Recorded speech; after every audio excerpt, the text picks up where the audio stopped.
Hey everybody, in this tutorial we're going to be going over the very basics of lighting in Unity, including the different types of lights that we can add to the scene, how lighting can change the skybox and how the skybox can change our lighting, and also the differences between real-time and baked lighting and why you might want to use those differences there. Awesome. For this video, I'm going to be using timestamps along the bottom of the YouTube video, so you should be able to jump ahead to whatever section you want. So you might want to jump ahead now to one of those relevant sections. We're going to be starting with the very, very basics, what comes with our scene when we create a new scene in Unity. So this is our sample scene. It's what comes with, setting up a new project. We have our camera and we always start with this directional light. Now, you'll probably be familiar with our default Unity skybox by now. And what you may not know is that our directional light controls what the skybox looks like. So if I was to grab our directional light and rotate it around using our gizmo here, you can actually see that we're making it like a sunset to nighttime, to sunrise or sunset, not sure which one it actually wants there. And this is because this skybox that we're using, the default Unity skybox, is set up to be a procedural skybox. So it's taking this directional light, the data from the directional light, and it's basically acting as though this light was our sun. So you can see that when I'm pointing the directional light all the way down, it's like we're in midday and the sun is directly ahead of us there. And if I rotate it so it's almost completely horizontal, we have a nice sunset, sunrise sort of lighting there. So this is a really easy way if you have sort of a natural scene, if you have an outdoor scene, and you want to not be the absolute default Unity skybox and lighting, you can simply be rotating your directional light around to sort of change the time of that day there, and you'll see your sun move with it. With that in mind, let's have a look at the directional light and some of the other things that we can adjust here. We can change things like the color of the light, which is actually not going to do much for us till we have some stuff in our scene. So what I'm going to do is we'll jump back over to our other scene. We don't mind changing those ones. In this one, I've set up a very simple little room with just all of our default objects. We've got a first-person camera so that we can walk around it.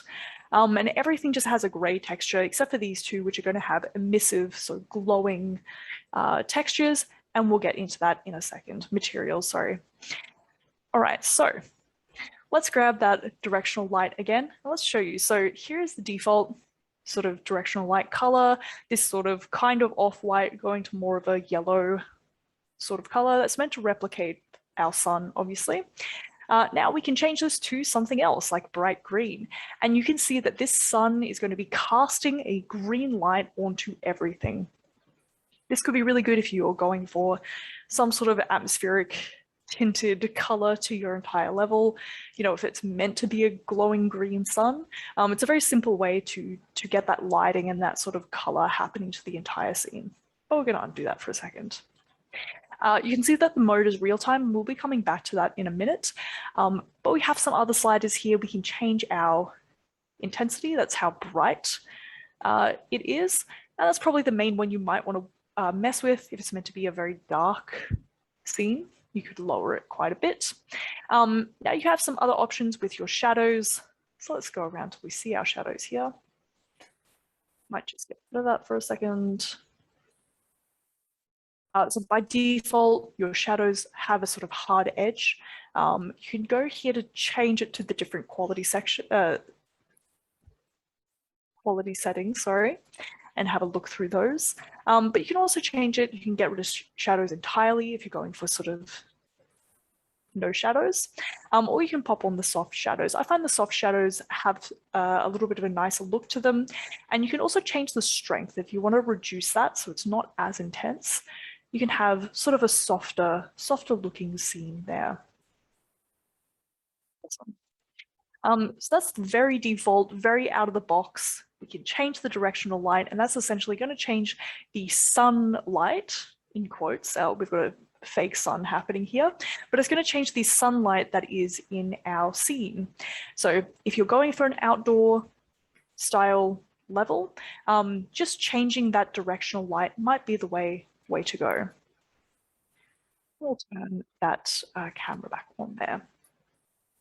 Now I'll just show you this here as well. So I'm grabbing the camera, mine's in a first-person controller. If you've just started a new scene, you'll just have that main camera. Wherever your camera is, you want to go and find that for a second. We can have a look at some other things here. So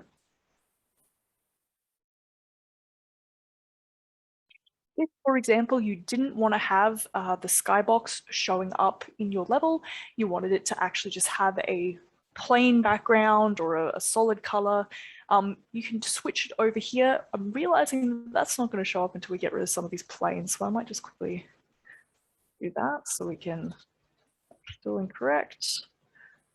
And we'll get rid of that one there. Actually, we'll just turn off all these planes, I guess. Okay. Going back to our, I got tricked by it. Yes, there we go. So we have turned off our skybox. So now when we walk around our little level, we have this solid, oh, that's very choppy. Sorry if that's bad on Zoom. We have this solid color in the background, and that's something we can easily change to whatever we want. So that might be something that you want to change. Now that doesn't have too much to do with lighting, so we'll sort of move on from there. But since we mentioned the skybox, I thought I would bring that up, and to change it back, we just want to change that back to our skybox. Cool. Awesome. So that covers the very basics of what you get out of the box when you open a new level, new scene, sorry. So what we want to do is we want to have a look at the different types of lighting that we can add into our scene.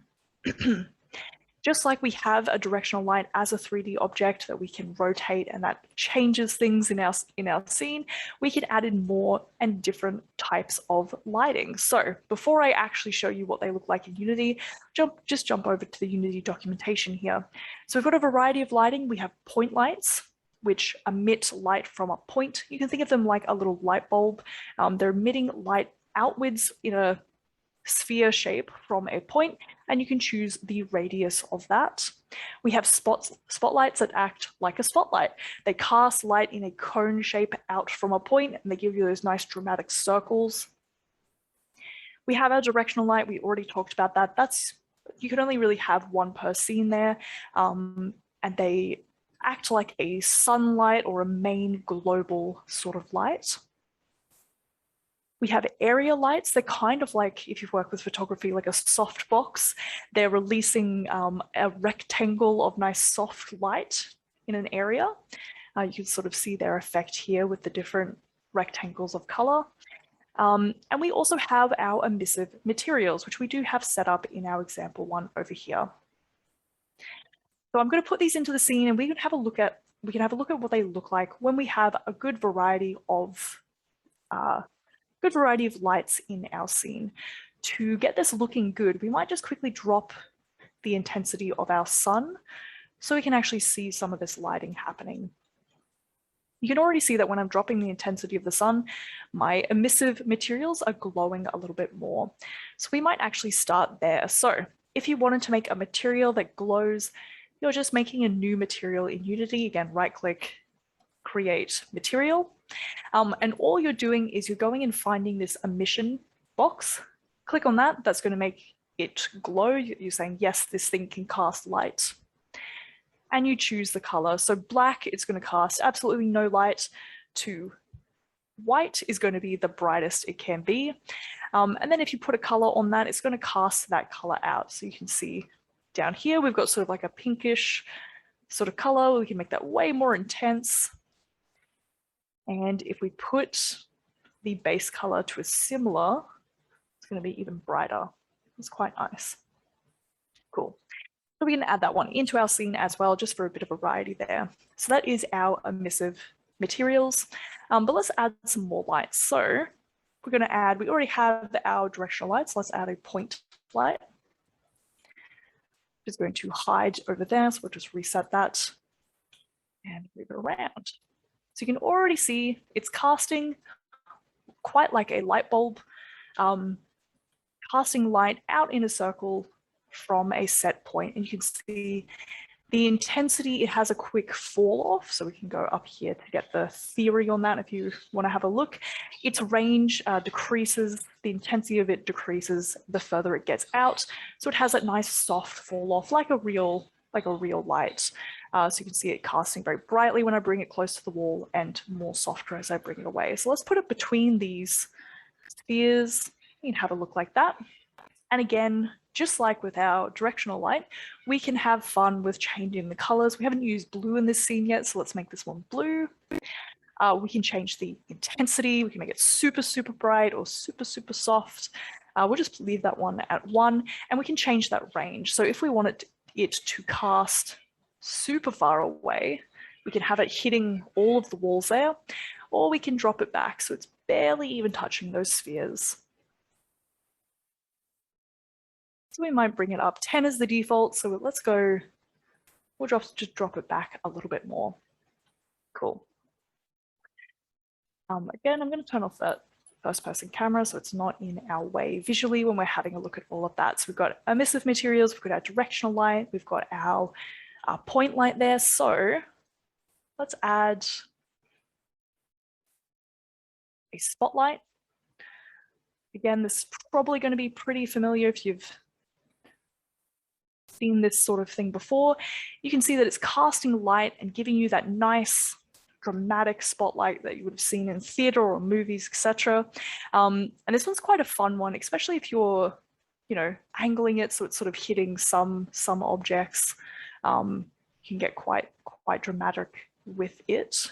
So let's do that there. Let's move that back, move it up here. And again, we have things like range, how far away is it casting?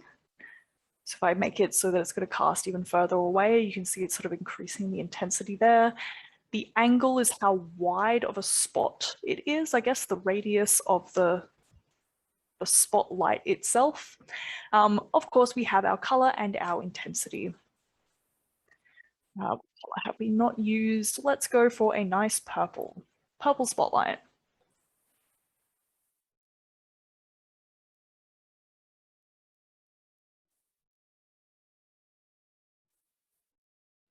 Increase the intensity of that one. Yeah, excellent. So you can see it is casting, it's hitting the cylinder here, sort of casting a little bit behind it as well, but we're getting some nice, interesting lighting happening to our scene now.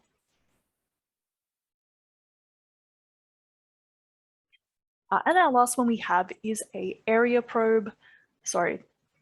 light, mixing up area lights and light probes and blah, blah, blah. Here we go. That not reset. There we go. Okay.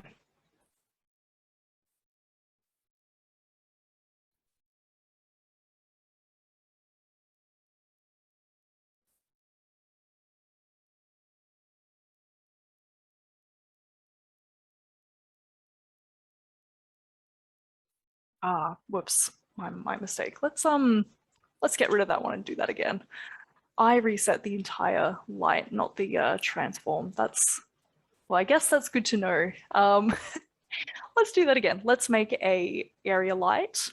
Now I'll explain what I just did. So instead of resetting the transforms up here, which would bring it to where I want it to be, I accidentally reset the light, and by default, the light component is the basic settings are a point light. So it actually got rid of, the area light settings and put it on a point light there. That confused me for a hot minute, but we got it. Cool. Now, so this one is going to cast, like we said before, this one is going to cast light in a rectangle out from it, kind of like a softbox from photography. So we can get it sort of pointing the wall here. Maybe moving it a little bit closer. And you can probably see that it is doing nothing at all. This is because our area lights, as it says here, baked only show up when we do baked lighting. So at the moment, all the lighting that we're looking at is real time, which means that the game is calculating all of that lighting, how the light is, coming out of the light itself and where it's bouncing and where it's casting shadows. it's doing all of that in real time. So as the game is playing, if we wanted to bake our lighting, we would actually see this area light. So let's give it a nice yellow color, so we'll see it when it gets there. But for right now, because we've got default settings, and default settings puts everything on real-time lighting, and we're just about to have a look at moving over to baked lighting and actually seeing, what the differences are, why we want to do that, and all of that jazz. Cool. But let's have a little run around. I just realized I might put those shadows back to normal in our scene, and I've turned my first-person camera off, of course. So let's try that again.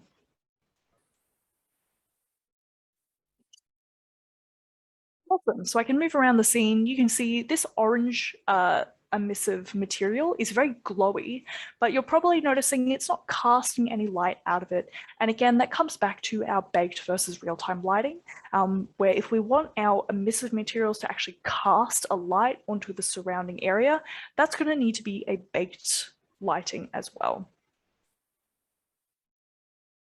Again, glowy but not casting light. We have our nice point light that we can absolutely see over here. We have our glowy green emissive material, and we have our very bright spotlight. Another thing that you'll notice, of course, and of course we've got our directional light, which has control of where the sun is coming from. The lights are not physical. They're a 3D object, they're a game object, but they're not a physical thing. It doesn't come with like a nice light bulb. It doesn't come with a nice spotlight. So it kind of gives a little bit of a disjointed, odd look if the lighting is not coming from anything. Now, this might absolutely be the direction you want to go. You're creating a magical, mystical, or scary sort of setting. You want that unsettling feeling of like, where is the spotlight actually coming from? But if you were going for a lot of realism, maybe you'd want to make a 3D model of a spotlight, pop it up there and make sure that it has a nice glowy material on it, as though it was, casting light down from that. Cool. So these are our very basic default types of light, different types of lighting that we can add to our scene here. So what we're going to do, I'm going to add these lights into my room, into the room parent there. And I'll explain why we're doing that in just a second. It's going to make parenting and making them all static a lot easier. So if you're following along at home, you might just want to make one game object with all of your default room stuff or scene or level stuff parented to it. Awesome. Okay, so let's get into the differences between real-time and baked lighting. In general, anything that's going to be moving around will need to be calculated in real time. Let's say our character was holding a torch. We can make this our little torch. As they're moving around, we of course want to be calculating that lighting in real time because it's changing in real time. However, if this light is just in this scene and it never, ever, ever moves, then we don't need to be calculating this in real time. In fact, we might want to bake that lighting because it's going to result in higher quality lighting that's going to be a lot more optimized because your computer, your console, whatever, isn't having to calculate that light in real time. It's just going off the lighting data that has already been baked. So when we say bake the lighting, it's actually, you got to click the generate bake option, and it does take a little bit of time. That's why we, call it baked lighting there. Cool. So we're going to do this. We're going to change to baked lighting by going over to our window, rendering, and finding our lighting settings. I usually pop this one up here. So this is the new lighting settings. So if you've gone and had a look at some lighting tutorials, unfortunately for us, Unity just changed a whole bunch of stuff with it. So a lot of the ones, even if they're just a year old, are actually outdated now, which is why I'm doing this one here today. So what we're going to do is we're going to create a new lighting setting. We'll probably say missing or none at the moment. And this is the lighting settings that we're going to apply to the scene. And Unity, when we build the game or when we play the game, is going to know to use these lighting settings for this scene. I'm gonna create that. It's just going to make a new one. Unfortunately, that's in our materials folder, but that is okay. I'm just going to go new scene lighting. And I'm going to actually pop that into my scenes folder just because I think it makes sense to sort of keep them together there. Awesome.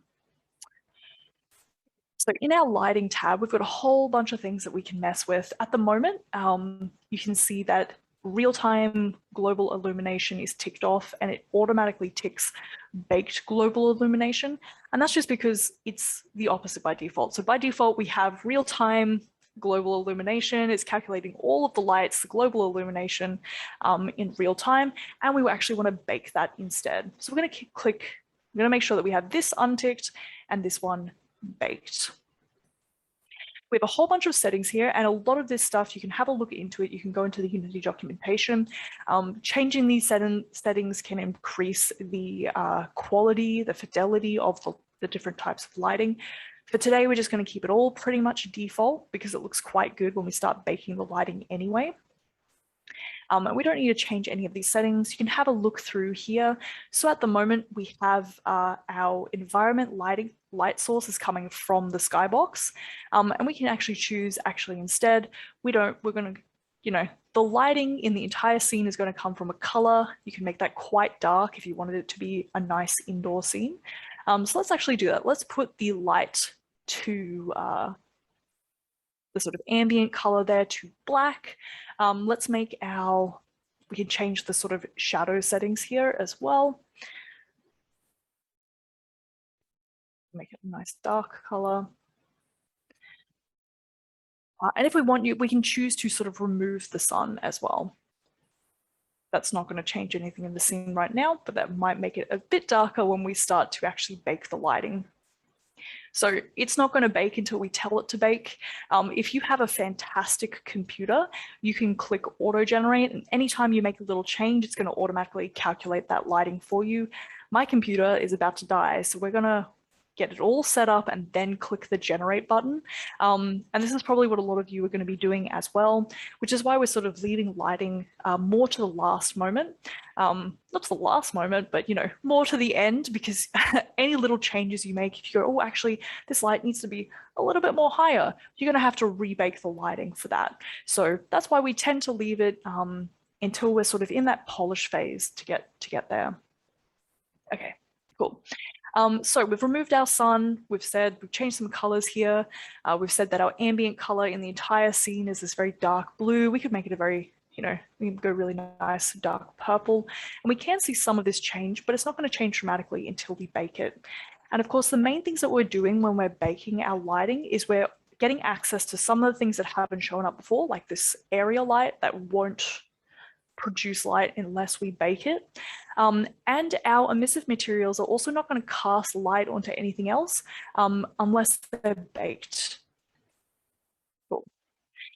So there's quite a few benefits with baking our lighting. Get those emissive materials, get those area lights, and we usually get much higher quality, much prettier looking lighting. So I've talked enough. Let's click this generate lighting button and we'll see how long it takes. Again, you can stop it at any point. So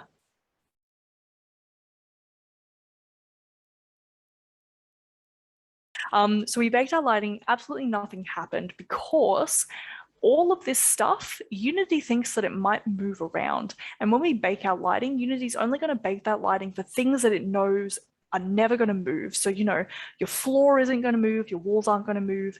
If these lights aren't going to move, we want to tell Unity that so we can actually go through and go, okay, cool.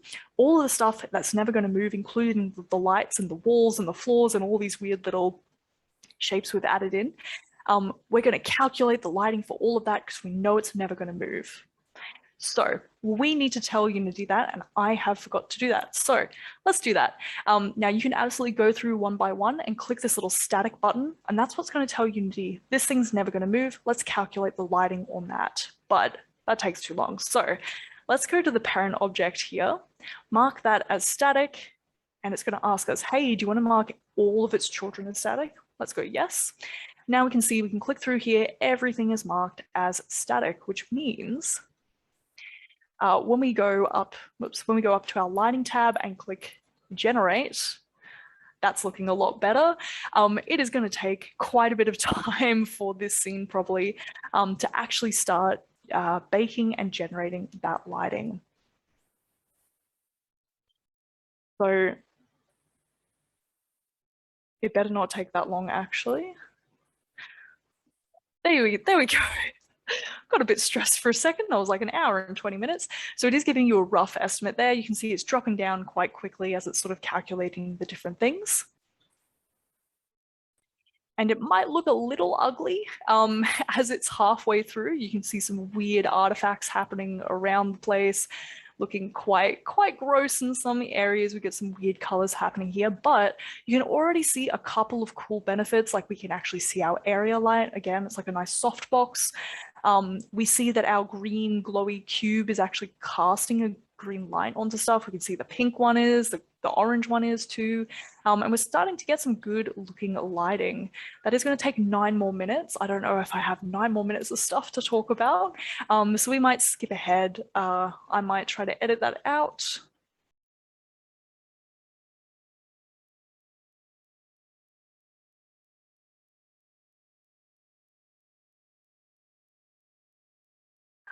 All right. Excellent. So that is now fully baked lighting. And you can see it's looking it's looking like higher quality sort of lighting than what we had before. Let's walk around our little scene.